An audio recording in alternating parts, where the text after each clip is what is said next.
Hace tiempo que le estoy dando vueltas a un tema que es bastante interesante para mí, quizá para algunos de vosotros también, y es el tema del qué pasa después de morir, qué es lo que pasa allá, más allá de la vida.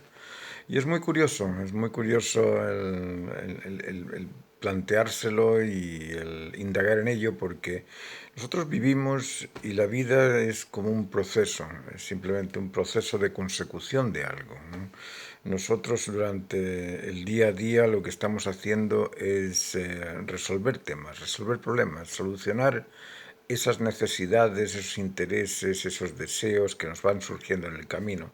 Y en eso nos pasamos todos los días, desde que nos levantamos y necesitamos ir al baño, y después necesitamos peinarnos, necesitamos desayunar, después necesitamos salir, después necesitamos comer, estamos todo el día satisfaciendo necesidades. ¿Para qué?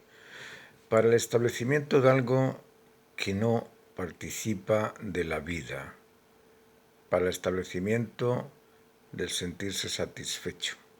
La satisfacción es una sensación de plenitud. ¿Cuánto mide la plenitud? ¿Dónde está la plenitud? ¿En qué parte del cerebro? ¿Está en algún surco por ahí? ¿Está en alguna... no sé, ¿dónde? Eso es lo que hacemos durante toda la vida. Buscar el sentimiento de plenitud. Queremos estar satisfechos y para estar satisfechos solucionamos las necesidades, realizamos aquellos deberes o aquellas obligaciones o aquellos compromisos que tenemos para estar satisfechos. Lo que nos queda de todo el proceso que hemos hecho durante el día es el estado de satisfacción, ¿no? Cuando vamos al baño nos quedamos satisfechos, cuando vamos a la cocina y desayunamos nos quedamos satisfechos, cuando vamos al restaurante a almorzar quedamos satisfechos, cuando volvemos a la casa después del trabajo quedamos satisfechos. Ese es un aspecto, el valor del sentirse satisfecho, el valor de la plenitud. Por otro lado, estamos todo el día maquinando ideas, ideas que surgen en base a intereses. Tenemos intereses en aprender algo y nos convencemos. Tenemos otro interés en solucionar un problema y lo solucionamos y nos convencemos. Tenemos interés en buscar un raciocinio y encontramos la razón. Y cuando esa razón se ajusta, nos convencemos. Aquello que nos interesa por ser nuevo, por ser algo distinto, por solucionar algún tipo de problemas, nos retribuye con la sensación de convencimiento.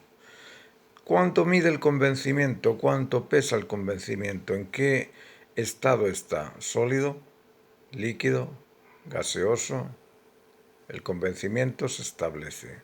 Igual que la satisfacción se establece, el convencimiento se establece. La satisfacción se establece a nivel emocional, el convencimiento se establece a nivel intelectual.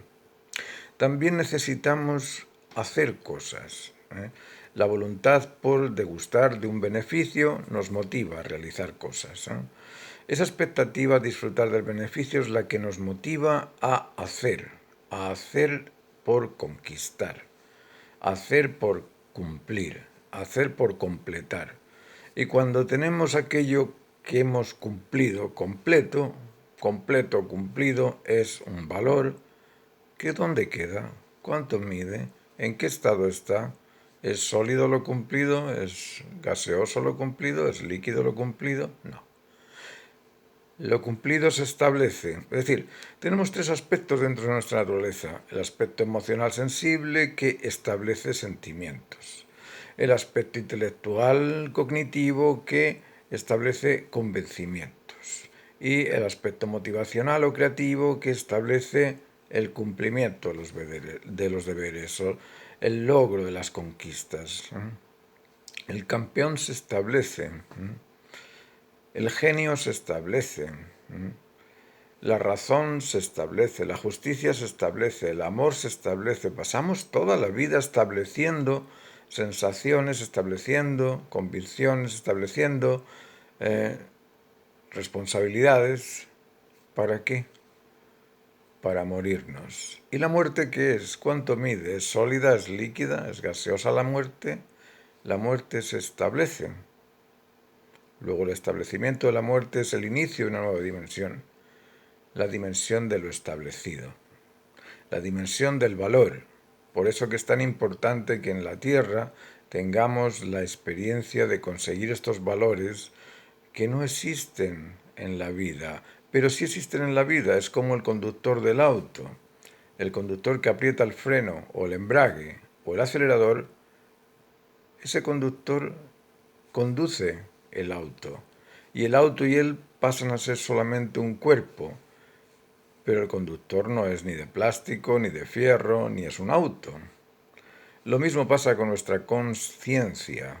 ¿eh? Nuestra conciencia es la receptora de todos estos establecimientos. Es la receptora de la sensación de plenitud, de la sensación de convencimiento, de la sensación de conquista o logro, cumplimiento. Y esa conciencia es como el pedal del acelerador. No participa del cuerpo. Nosotros tenemos un humano animal. Y ese animal humano instintivo, como todos los animales, ese es nuestro auto. Y aquel conductor de ese animal instintivo es nuestra conciencia sin ese. Es decir, es aquello que nos hace ser diferentes, libres, autónomos, independientes, responsables.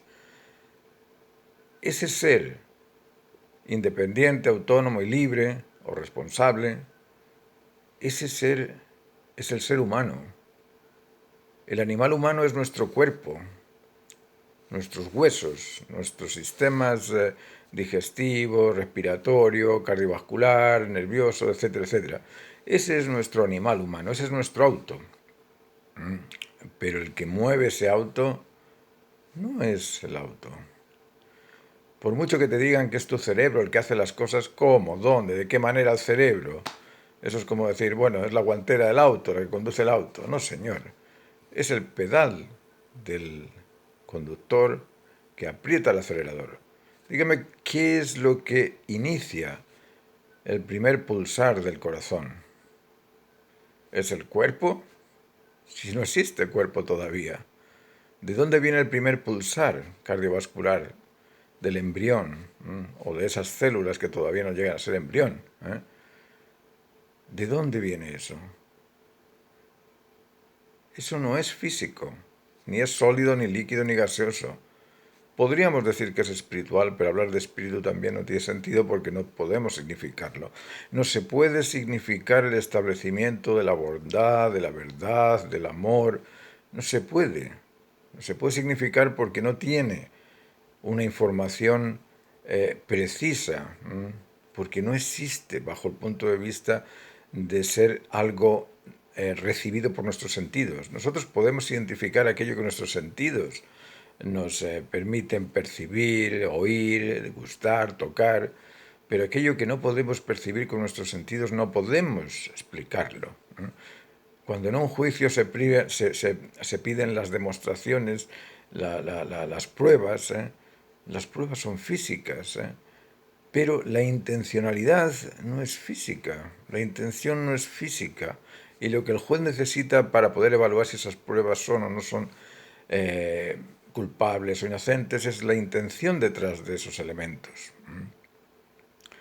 Nosotros tenemos que pensar que hay una dimensión de lo establecido o de lo que se establece después de pasar por este proceso de desarrollo en la Tierra. Es lo mismo que un par de gemelos en el vientre de la madre. Uno dice, ¿para qué demonios en el vientre de la madre se forman los sentidos? La vista, el oído, el olfato, el gusto y el tacto. Todos esos órganos se establecen dentro del vientre de la madre, pero no los utilizan. No se utilizan dentro del vientre de la madre. ¿Para qué entonces nosotros estamos viviendo todos los días en pro de lo pleno, de lo justo, del convencimiento, del cumplimiento del deber, si no los vemos, no los tocamos, no los medimos, no los podemos acercar, no podemos verlos, no sabemos de qué color son, de qué color es la plenitud, de qué color es el amor, de qué color es la verdad, de qué color es la bondad, de qué color es la responsabilidad, de qué color el cumplimiento? No hay. Todo lo que hacemos es espiritual. Pero no podemos explicar qué es espiritual. Solo podemos decir que es aquello que no tiene o no participa, pero sí participa de lo físico, pero no es físico. Hasta ahí podemos llegar. Así es que lo vamos a dejar aquí. Os voy a pedir que si os gusta este tema pongáis like Y si queréis haceros parte del canal, os unís y podemos seguir hablando de estos temas más adelante. Es un tema interesante y podéis compartirlo con vuestros amigos también. Os invito a seguir viendo estos vídeos que estamos poniendo cada cierto tiempo. Venga, muchas gracias y hasta el próximo vídeo. Chao, chao.